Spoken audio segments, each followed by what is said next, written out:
Hola, muy buenas. En este sexto Congreso Europeo de Naturopatía vamos a presentar una ponencia de carácter histórico sobre, más bien que un personaje, es un gran investigador, aportó bastante todo lo que es la historia en general, lo que llamamos historia de la geología. Ahora veremos en la introducción el por qué utilizamos este término de geología o de ciencias sanitas para evitar ese abuso que ha habido muchas veces más bien muchas veces por entusiasmo y otras veces por sesgos históricos.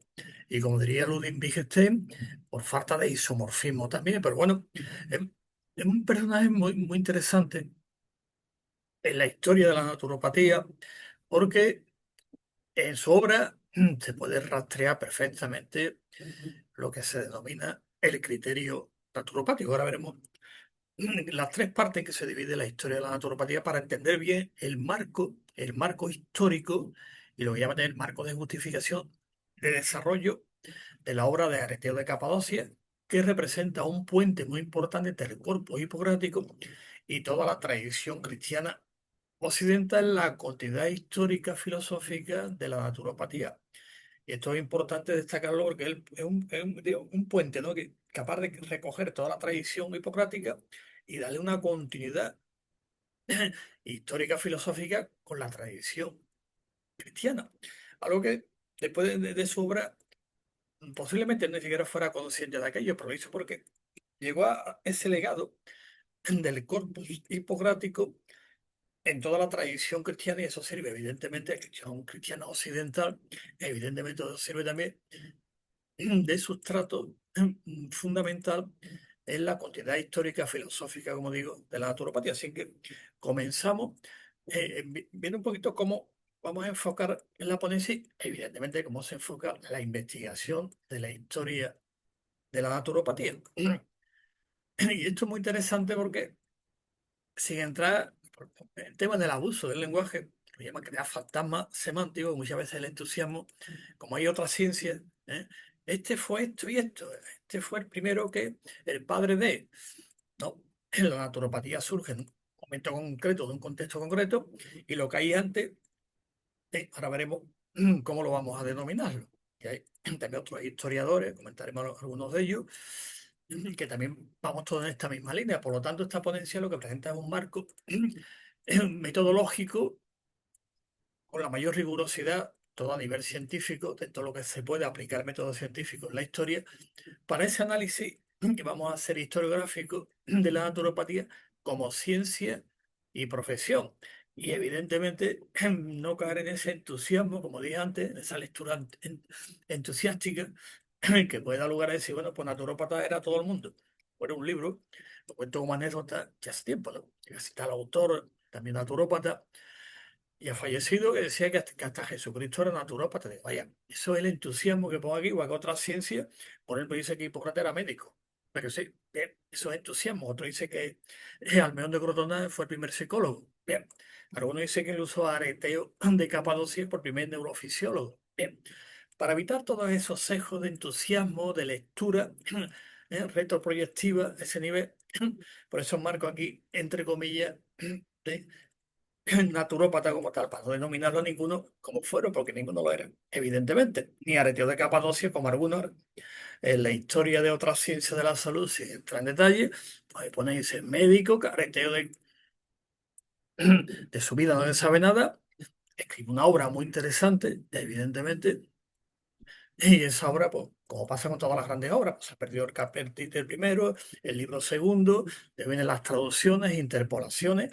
Lo que se sabe sí, que evidentemente estuvo en Alejandría, que era el foco cultural y civilizatorio de aquella época, está hablando del siglo primero, segundo, después de Cristo. Evidentemente lo que había era Alejandría, no había otra cosa. Tienen como foco cultural, ¿no? Bueno, pues todo lo que quería, diríamos, saber algo tiene que pasar por allí. Se hicieron allí las grandes traducciones, incluso la recopilación de lo que posteriormente se denominó corpus hipocrático, los 52 libros, pues también se realizaron allí muchos de ellos, ¿no? Recopilaciones, traducciones, bueno, pero que yo no era la universidad de tal de esto, ¿no? Ni era la Escuela Superior de Naturopatía, tampoco era Alejandría.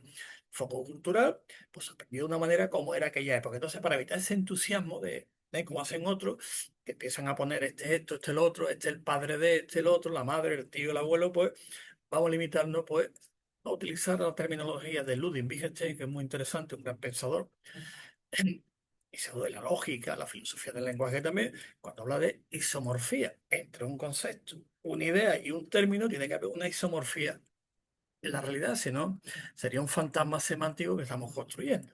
¿De acuerdo? Por lo tanto, esto es importante para situar la obra de Areteo de Capadocia y sobre todo el criterio naturopático que se ve en su obra, que es lo que vamos a analizar. Por lo tanto, esta idea es importante. Por lo tanto, el estudio histórico lo dividimos en tres grandes apartados. Esto ya está habiendo ya cierto consenso en lo que nos dedicamos también.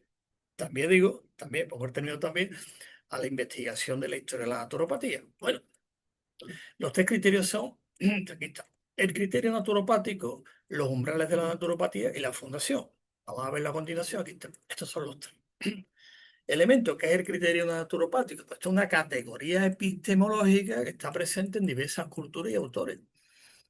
El criterio naturopático en la cultura árabe tal tema, el criterio naturopático en la cultura china tal tema, el criterio naturopático en otros siempre utilizan el mismo término. Estaba acordándome, ya fallecido don Pedro Lain Entralgo, gran historiador de la medicina, estaba hablando de la medicina hipocrática.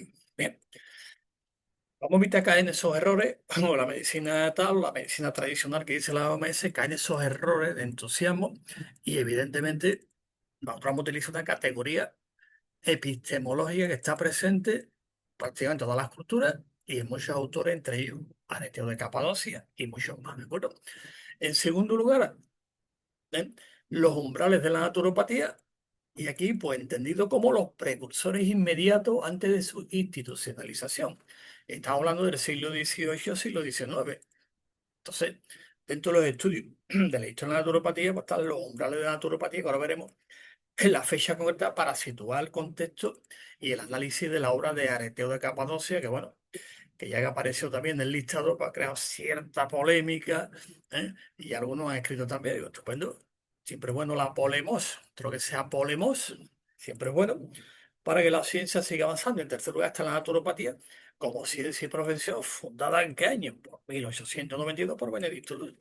Por lo tanto, evidentemente, hasta que no se funda, pues también otra historiadora de la naturopatía, que también está presente en este sexto Congreso Europeo de Naturopatía, nuestra compañera Bárbara, directora y fundadora del Instituto de Naturopatía Medieval, también ya lo dice también, es que antes no existía ni siquiera naturópata, naturopatía, pero hay un criterio que vamos a elaborar también, así que ahí más o menos tenemos un consenso con respecto a cómo enfocamos la historia de la naturopatía, para no caer en ese entusiasmo, ¿de acuerdo?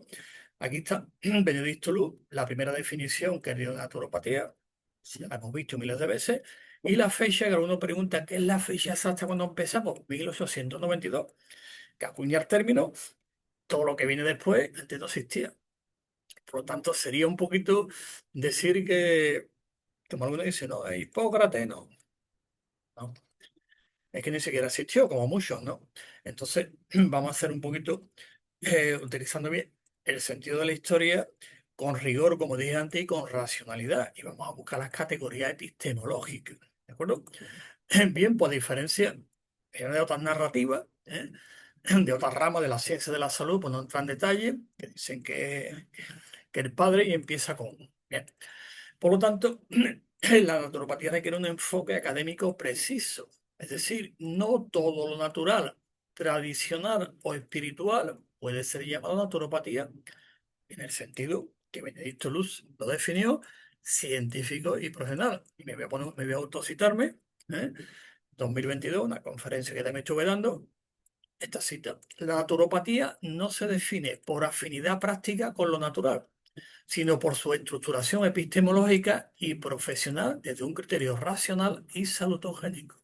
Bien, porque a veces se va relacionando. Por ello, el estudio histórico está en los tres ejes que hemos comentado anteriormente. Para que quede claro, criterio naturopático, umbrales de la naturopatía y fundación y profesionalización de la naturopatía desde 1892. Y esta división, esta estructuración que me he hecho aquí para realizar la investigación oportuna, ¿Qué es lo que evita? Pues evita el reduccionismo, ¿eh? Y el entusiasmo mitificador.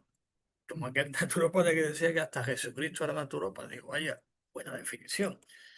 Con eso queda claro el marco conceptual, ¿eh? Donde vamos a ir desarrollando la obra de Areteo de Capadocia para que quede claro, para que a ninguno se le ocurra decir, como otros dicen que era médico, otro neuroesto, otro psicoterapeuta, vamos a decir que Areteo de Capadocia era naturópata. Evidentemente que no, siguiendo este rigor historiográfico que estamos aquí comentando. Continuamos por el criterio naturopático a que se refiere para aquellos elementos conceptuales, ¿eh? Conceptuales, ¿eh? Que aunque en aquella época, evidentemente, está hablando del criterio no tan institucionalizado como naturopatía, evidentemente, expresa, de alguna manera, de una manera fundamental, pues, aquellos elementos que son principios fundamentales de la naturopatía, como ya lo definió Benedicto Lugo: armonía con la naturaleza, respeto por los ritmos vitales, autorregulación, salutogénesis, acompañamiento fisiológicamente armónico del proceso vital, y todo eso conceptos que a partir de Benedicto Luz se ha ido desarrollando en la sistematización de la naturopatía, pues evidentemente son elementos conceptuales que existen, como he comentado antes, en tradiciones culturales y en autores concretos. Por ejemplo, el corpus hipocrático, que hay una visión humoral, un respeto por la vis regenerata y naturae, no por la vis medicatrix. Eso no ha existido nunca, ¿de acuerdo? Bien, en relación entre el estilo de vida y salud, el concepto clásico en el corpus hipocrático es esto de diaitia, que significa higiene de vida, estilo de vida. Bien, por lo tanto, aquí hablamos del criterio naturopático en el corpus hipocrático, no de naturopatía hipocrática. Digo, para situar bien el contexto y evitar después, como algunos ya estaban poniendo algunos comentarios que habéis hecho. Bien, pero vamos a caer en ese error. Otros sí, que caigan otros. No es su problema, porque a veces se tergiversan tanto que al final. Pongo la bibliografía una muy interesante sobre la neurología. Muy interesante, término que en aquella época podía imaginar que ni existía, pero bueno, el entusiasmo, como estamos comentando, llega hasta ese límite. Bueno, en la cultura monástica medieval, nuestra colega Bárbara, lo digo antes, directora y fundadora del Instituto de Naturopatía Medieval en Francia, pues en la cultura existe también saberes no botánicos, ritmos naturales, vínculo espiritual saludable, evidentemente, y aquí hablamos del criterio naturopático en la cultura monacal, no de naturopatía monacal, evidentemente. Aquí pues coincidimos y con esta compañera, la sigo citando, que tiene una ponencia muy interesante, la compañera Bárbara, ella es francesa, pues también lo aclara, en su página web clara claramente, para la redundancia, el significado, evidentemente, de los estudios, conocimiento y práctica. Y vamos al tercer nivel, tradicionalmente el criterio de salud, a nivel cultural o indígena, no como modelo prenaturopático, a algunos les gustan abusar de un término, y voy a entrar en ese tema, cómo se llaman, cuestión de esta ponencia, pues no como modelo prenaturopático o paleonaturopático, como dirían algunos, sino como estructuras paralelas con elementos de resonancia ontológica y ecológica. Y aquí, ¿eh? Lo que queramos, ¿de acuerdo? Y este enfoque pues, permite, estamos aquí observando, el contexto histórico y el enfoque de abordaje permite identificar una matriz filosófica universal sin distorsionar los contextos históricos originales. Digo esto porque ahora se ha puesto también de moda medicina tradicional, medicina esta, medicina lo tiene tantos apellidos que a veces nos llegamos a perdernos. Sí. O con apellidos de terapia alternativa, holística, o todo lo que quieran. Nos perdemos también. Por lo tanto, eh, repito, este enfoque histórico permite identificar en las tradiciones culturales y en los autores una matriz filosófica universal sin distorsionar los contextos históricos originales y hacer una interpretación desde aquí. Eso se llama presentismo. No se puede, es una interpretación.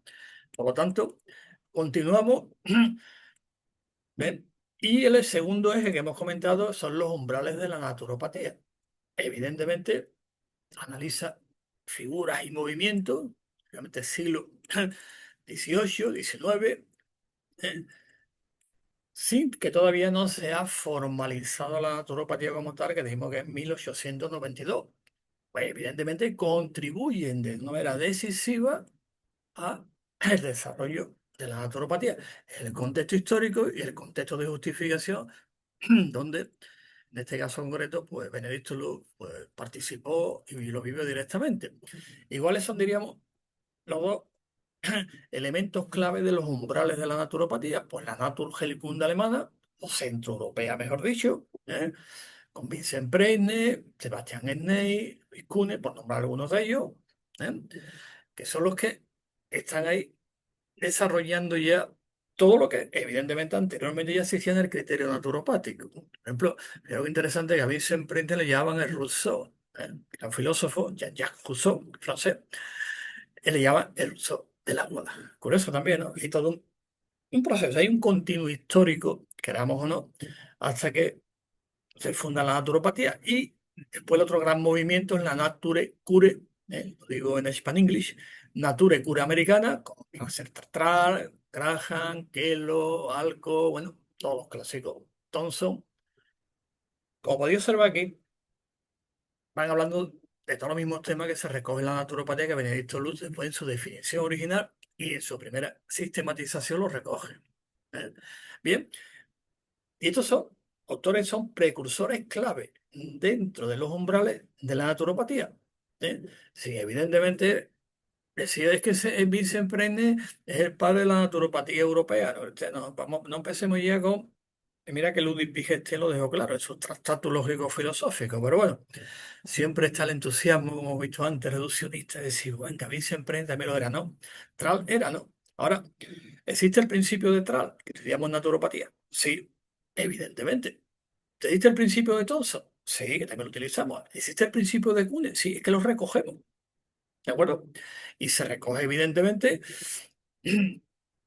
¿para qué? Para fundamentar la naturopatía. Por lo tanto, hablar de naturopatía presniciana, naturopatía de Thompson, sería metodológicamente incorrecto. En su lugar, ¿qué hace? Pues se reconoce el papel, evidentemente, en la consolidación del campo previo a la institucionalización de la naturopatía por Benedicto Luz. Este es el enfoque de la historia. El otro es mezclarlo todo y caer en relatos. Ahora también fallecido. Historia de la naturopatía, pues más que nada son biografías. Pero pues bien, ¿no? Es un relato biográfico, pues hay biografía de cada uno. Pero ya la historia de esto, lo que nos dedicamos a la historia de la naturopatía, somos naturópatas y además nos dedicamos a la historia, pues tenemos ya más o menos consensuado este esquema que es muy importante. ¿De acuerdo? Bien, y ya en tercer lugar, pues llegamos ya Benedicto Luz, en 1892, pues ya empieza oficialmente el inicio de la naturopatía como ciencia aplicada y profesión organizada, antes que no existía. ¿De acuerdo? Ni había escuela que lo impartiera, ni había un plan de estudio, ni había asociaciones que defendieran la profesión, no había nada. Entonces, a partir de ahí empieza y define la naturopatía antes de dar la definición más formal en la revista de Nature Patch. Y lo dejo aquí. Lo dejo aquí porque lo estáis viendo. Muy interesante. Digo para que veamos cómo recoge bien el criterio naturopático. Pero vamos a continuación, ya entra en el de Areteo de Capadocia. Lo comento porque es tan explícita y tan clara que aparece por primera vez una estructura curricular, como digo, sistemática, una identidad profesional diferenciada de la medicina como él quería. Esto le decía, vamos a hacer algo que sea diferente, es decir, dar un salto del paradigma, ¿no? Bien, se lo propuso y lo consiguió. Y después una ética propia basada en la no intervención terapéutica, como decía Benedicto Luz, y la promoción de la salud natural. Bueno, pues mira, eso diríamos donde aparece ya ese primer paso que después lo identificamos en el criterio naturopático y en los umbrales también. Por lo tanto, este momento fundacional es el que da inicio a la historia profesional de la naturopatía y asumiendo evidentemente su largo recorrido filosófico anterior. Evidentemente, porque entonces, ¿eh? Como decimos, creo que lo he puesto aquí en la siguiente, si aquí lo ponen, ¿no? La naturopatía es arte antiguo, ciencia nueva, con un largo pasado, pero una historia reciente. Bueno, una definición muy interesante, recogiendo lo que estamos comentando. ¿Eh?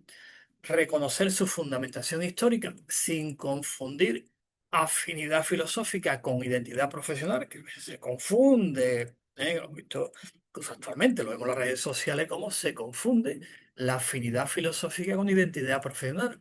Y esto es clave para construir un relato académico riguroso. ¿De acuerdo? Por lo tanto, esta división evita, criterios umbrales, evita que anacronismo. ¿eh? Después da legitimidad científica a su genealogía y fortalece el discurso profesional de la naturopatía del presente. Creo que eso es muy válido. ¿Por qué? Porque este marco, estamos aquí comentando, marco conceptual, ofrece una base sólida para que, pues para futuras investigaciones históricas y no caer en la tentación de el par de la naturopatía, como otros decían, de la medicina natural, y empezamos a confundir, ya empezamos a liarla, entonces viene. ¿eh? Seguiríamos como algunos artículos que habéis leído también, que habéis comentado, sobre la Babel semántica. La Babel semántica, que al final pues, nos tiene muy liados. Así que este marco, repito, ofrece una base sólida para futuras investigaciones históricas, evidentemente dentro del campo de esta ciencia y profesión que es la naturopatía. ¿eh?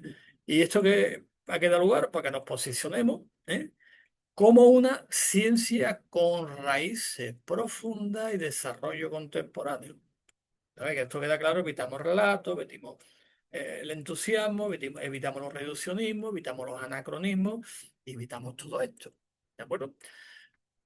Bueno, pues en el siglo primero segundo, un momentito que se ha ido para atrás, ahí ahora.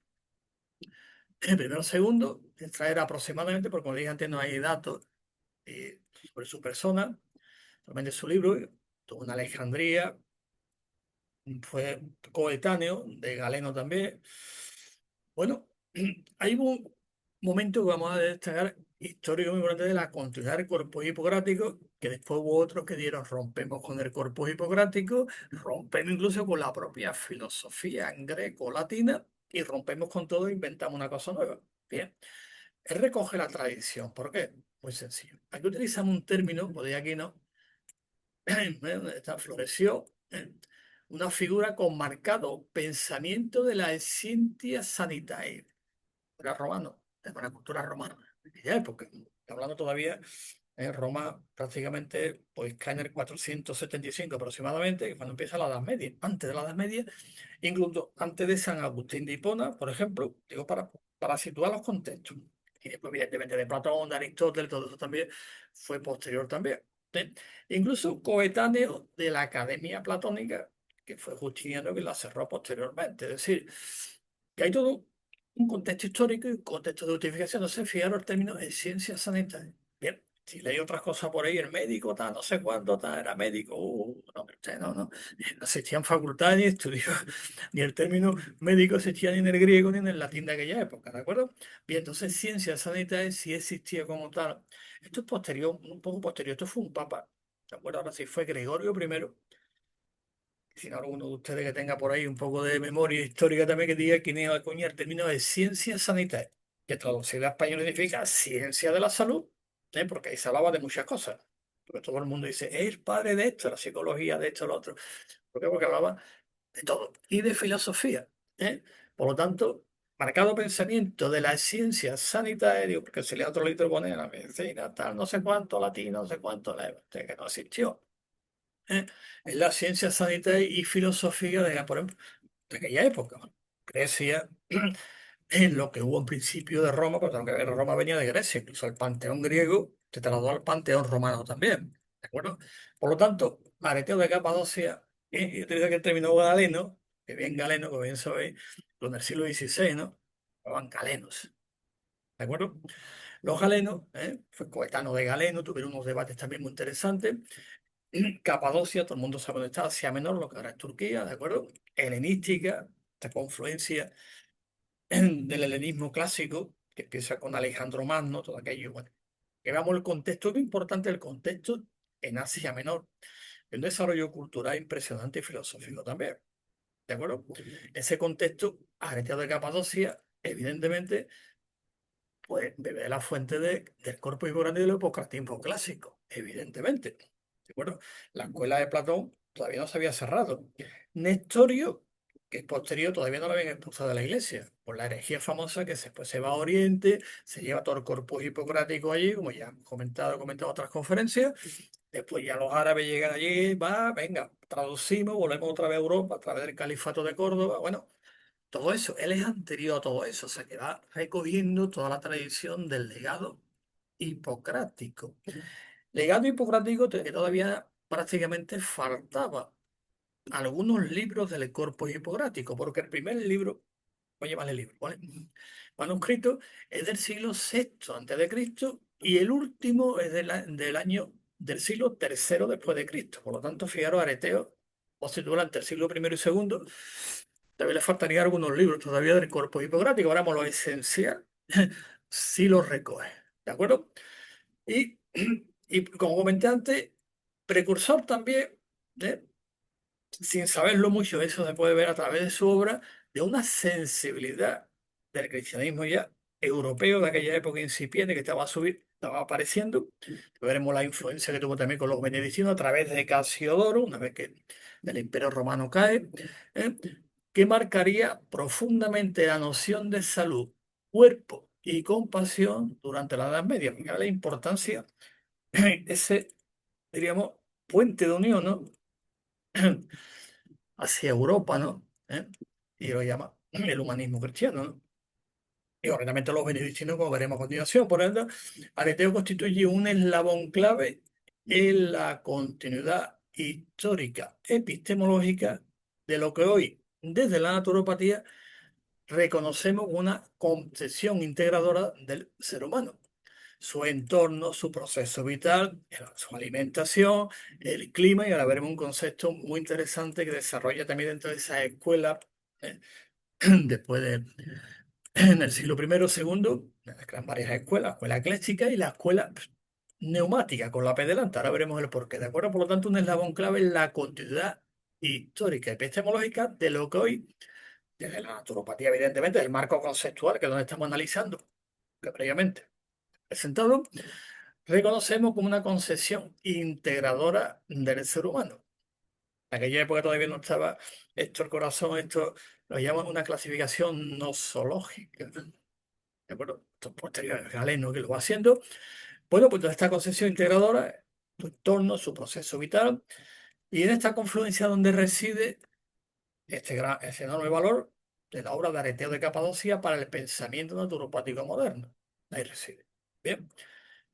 Por lo tanto, pero Areteo, a pesar de que evidentemente se considera de Imperio Romano, todo eso, pero escribió en griego jónico.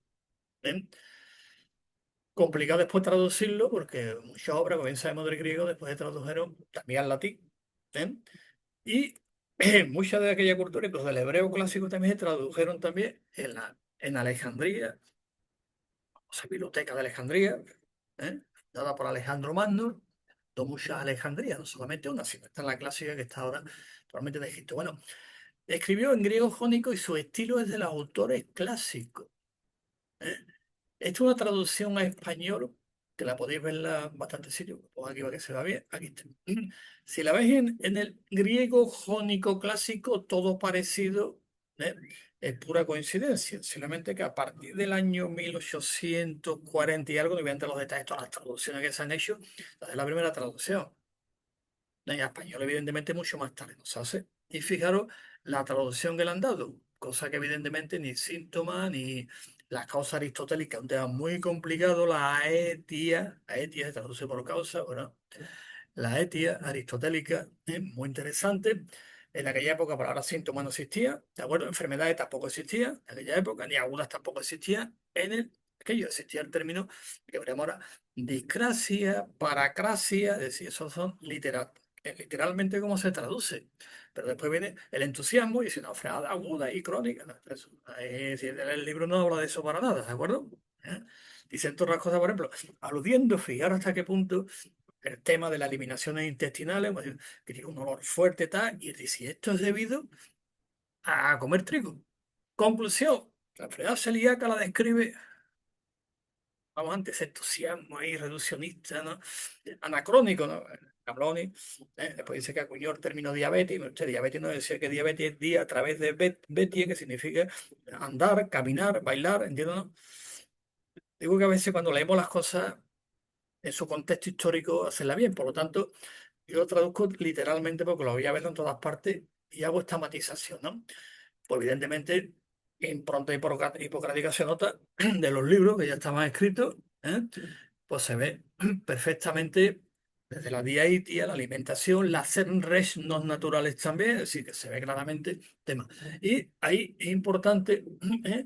La defensa de los poderes sanadores de la naturaleza, de la vis regeneratrix naturae. Y algunos se han preguntado, escuché otra vez, ¿y por qué no vis medicatrix naturae? Porque eso no existió, eso no aparece en el corpus hipocrático. Eso es producto de los traductores del corpus hipocrático del Renacimiento y son interpolaciones que se llaman. Este término es muy interesante porque Areteo de Capadocia veo que influye, por un lado, en todo lo que es el cristianismo occidental europeo, ya los benedictinos, cuando empieza a través de Casiodoro, pero también, no hay que olvidar que una vez el Imperio Romano, Occidente cae, queda el Oriente, Bizancio hasta, ¿eh? Que también cae, y a eso se llama la Edad Media, el intervalo. Bueno, pues también influyó en Bizancio, que era mono, y uno de los que influyó fue Alejandro de Traye. Y Alejandro de Traye también coge la tradición hipocrática, utiliza también otros métodos, ellos, el mismo concepto, ¿de acuerdo? De las seis reinos naturales, que es usted, pues, dormir, comer, lo que hacemos nosotros, ¿no? Las reacciones, como decía, anímicas, las eliminaciones, es decir, lo que en naturopatía le llamamos los 18 indicadores de estado de salud o patrones sistémicos de la salud. Pero ya yo en el cuerpo hipocrático venía muy bien definido y cómo se conseguía la salud era a través de vivir en armonía con las leyes naturales y con la física. Bueno, ahora veremos un esquema de su obra, pero quede esto claro, por lo tanto, fijaros que él habla de los poderes sanadores, nunca utilizó el término curo, curare, curavi, curato, porque eso es del latín, y él escribió en griego. Y en griego, pues existe el término iatron, que significa sanador, ¿de acuerdo? A veces las traducciones del lugar, pero es muy interesante, de la naturaleza la vi. Hecho esta matización, este término es de Alejandro de Traye, ya del siglo IV. Escribe y habla de ese fuerza regeneradora de la naturaleza. No vi la medicatrix natural, que es fuerza medicalizadora de la naturaleza, que no existe. Y si no, es que medicatrix es cura, no, cura es curatrix, de curo, curare, curavi, curato. Ya está. Y fue traducción de los interpoladores del Renacimiento, de ese entusiasmo, metieron el término medicatrix, que nunca ha existido. ¿De acuerdo? Este sí. Y evidentemente Areteo de no la cuña, Alejandro de Traye posterior, también se basa en toda esa rica tradición que Areteo, como vemos, a veces supongo en aquella época, porque ahora no piensan, ¿no? La dimensión histórica que puede tener lo que escriben, ¿no? Dice, después de más de 1000 años tiene repercusión. Tiareteo, no estuviera escuchando, diría eso, y después de tanto tiempo hablan de mí todavía, yo sé, todavía hablamos de ti. Y con la polémica que implica. Por lo tanto, para Areteo emerge también un tono profundamente humano, y lo subrayo.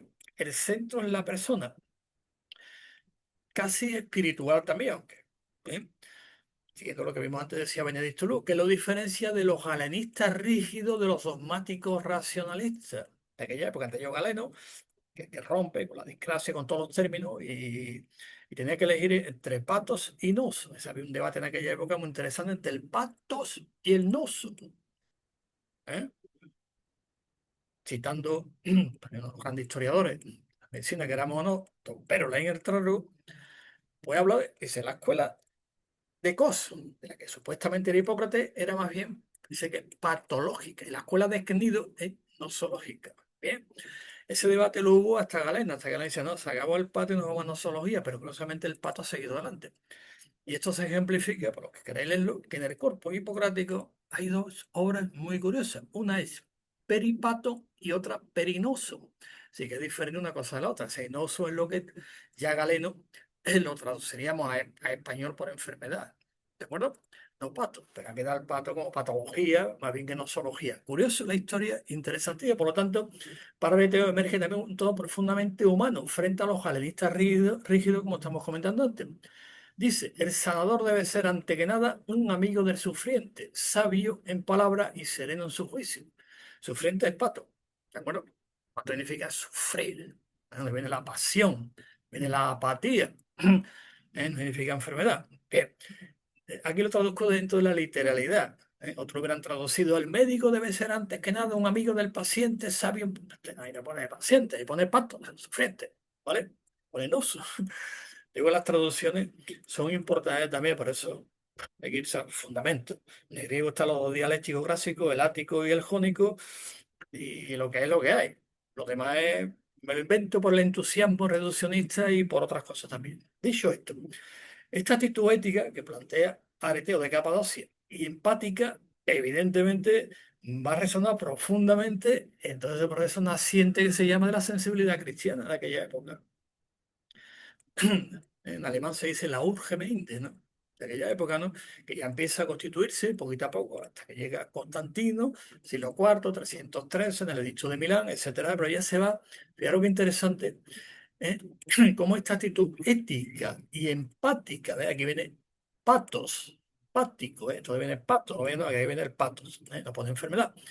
Resonará con la naciente sensibilidad cristiana que este un siglo segundo al cuarto, de que no quiero olvidar que en esa época también surge, yo le he dicho de Milán, pues no hay que olvidar pues la clasificación clásica, la patrística, San Agustín, los padres apologetas. Bueno, cómo se va desarrollando todo ese gran proceso, y ahí también, queramos o no, Areteo de Capadocia va a influir, incluso, aunque directamente no lo pone, pero cuestión de leer un poquito, leer las confesiones de San Agustín y decir algo suena por aquí esto. Así que hay que leerla, las confesiones hay que leerlas, ¿no? Se va viendo, por lo tanto, se irá moldeando entre los siglos segundo y cuarto antes de la caída del Imperio Romano, que en el siglo V, 475 aproximadamente. Se irá moldeando esta nueva antropología, fijaros que esto es importante, basada en que en la dignidad del cuerpo, la misericordia en el dolor y la esperanza como parte del proceso de salud. Recoge lo que hemos denominado el criterio naturopático, lo recoge Areteo de Capadocia. Bien, lo recoge. Después lee un poquito, a veces leyendo. Fíjate que no, para esta ponencia, a partir de también, me pongo referencia y artículo que he escrito también, Naturopatía Digital sobre Areteo de Capadocia, ¿no? Viendo un poquito, y vais viendo las diferencias del entusiasmo este que va. Y algunos pueden decir, bueno, pero es que tú también como ponente caes en el entusiasmo. Digo, bueno, pues aquí están los textos. Cada uno que después que lo interprete como quiera. Por lo tanto, una foto de Areteo de Capadocia, su libro, aquí está, esto ante otro, la continuidad del criterio naturopático en el pensamiento de Areteo de Capadocia representa un puente conceptual, esto es importante, la matización y el término aludido. ¿Eh? Repito, un puente conceptual entre el corpus hipocrático y los saberes geológicos ya cristianizados. Y geológico significa igual que en ciencias sanitae en latín, esto es en griego. Higio, salud, logo, ciencia, tratado de la salud, ciencia de la salud, porque ahí se habla de todo. De astrología también, y de teurgia, de todo. ¿De acuerdo? Es más lícito llamarlo ciencia de la salud y decir, no, esto es, pues, no, esto es, no, abrirlo. Ya cristianizado, va cambiando un montón, sin perder el foco de dónde, en la física, en la naturaleza como agente de salud siempre, todos ellos que recogen la tradición hipocrática.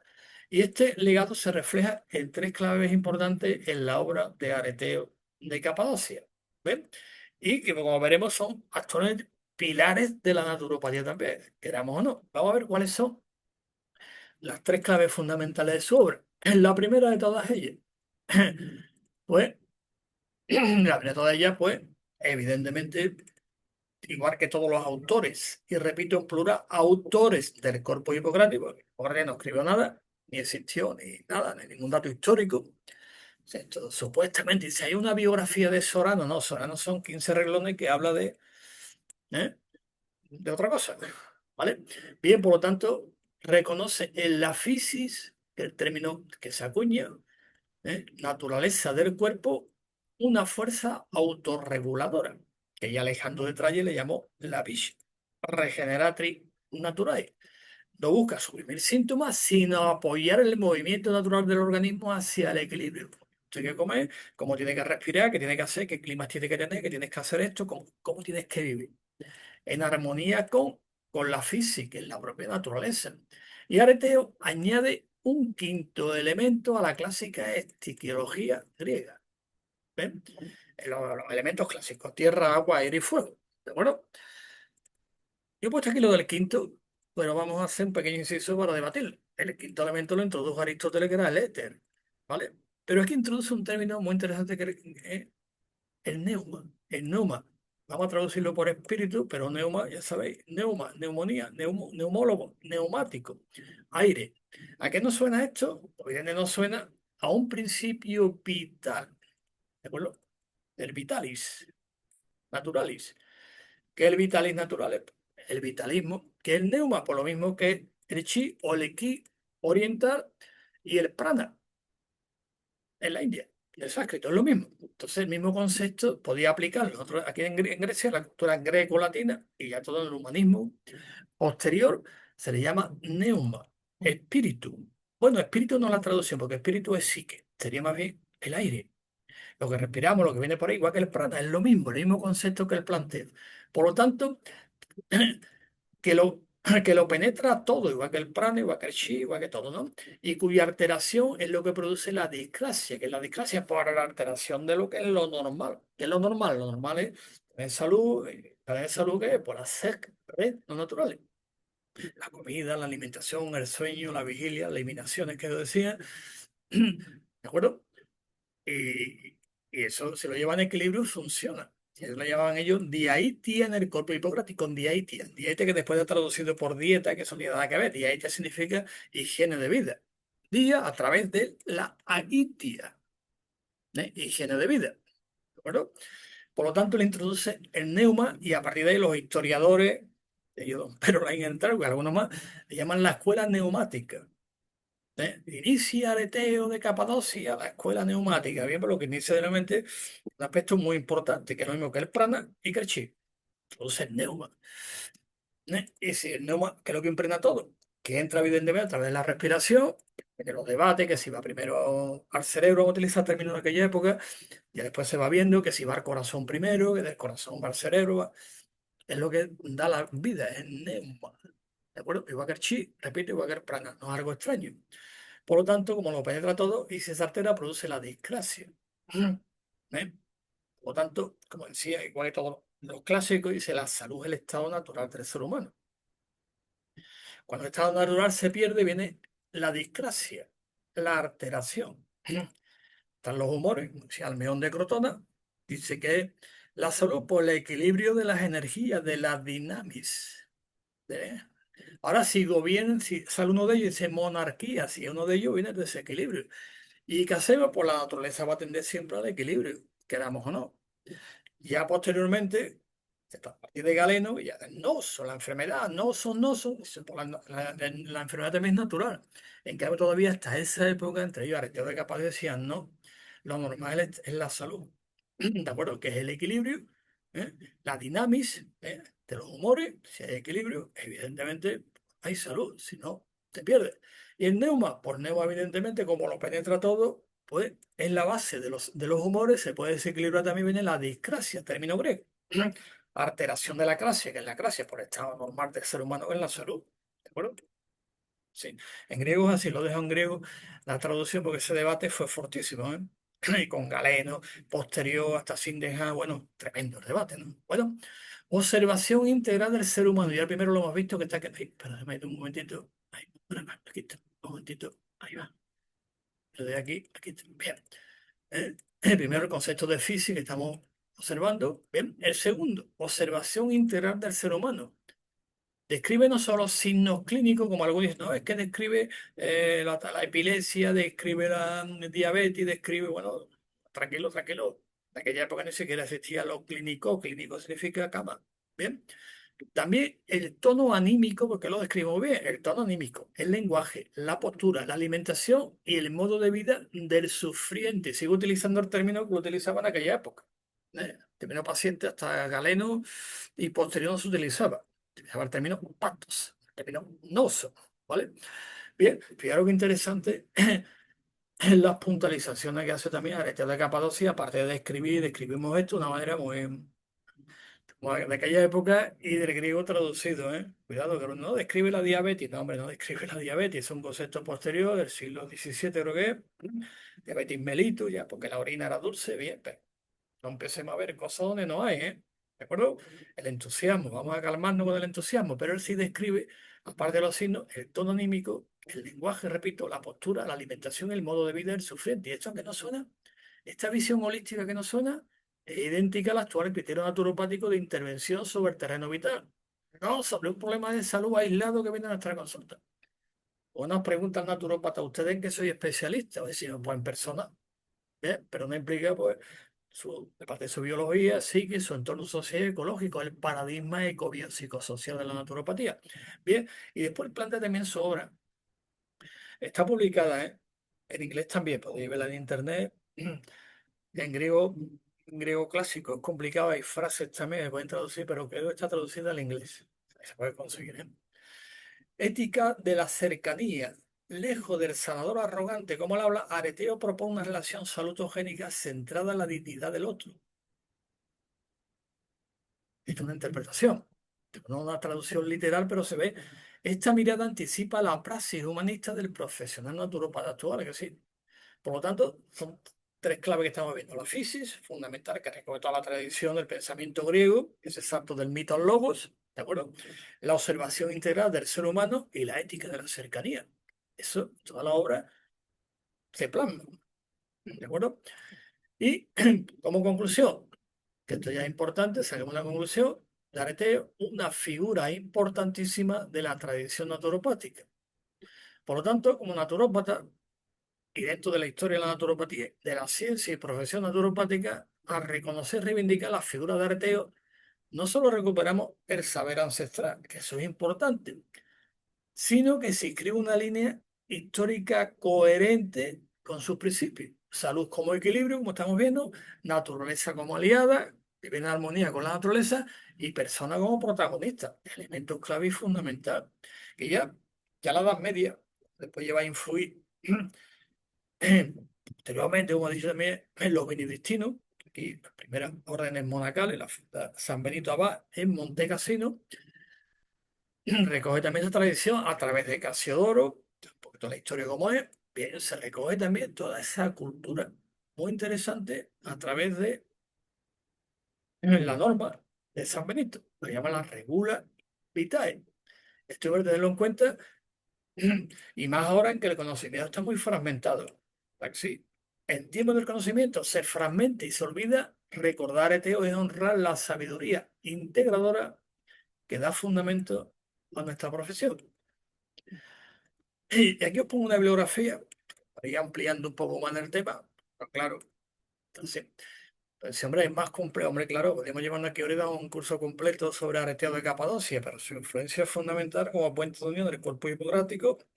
Toda esa cultura recoge la tradición, no solamente a nivel, diríamos, entre comillas, del cuerpo en sí, que yo le llamo el tratamiento, la fisiología, la anatomía, no, recoge mucho más. Y recoge también la tradición filosófica grecolatina también, que es muy importante, ¿no? Aquí os pongo, esta es la traducción, fijaros que en latín, el escribió en griego, hemos visto, que de causa y signos morborum, son traducciones del siglo XVIII, ¿eh?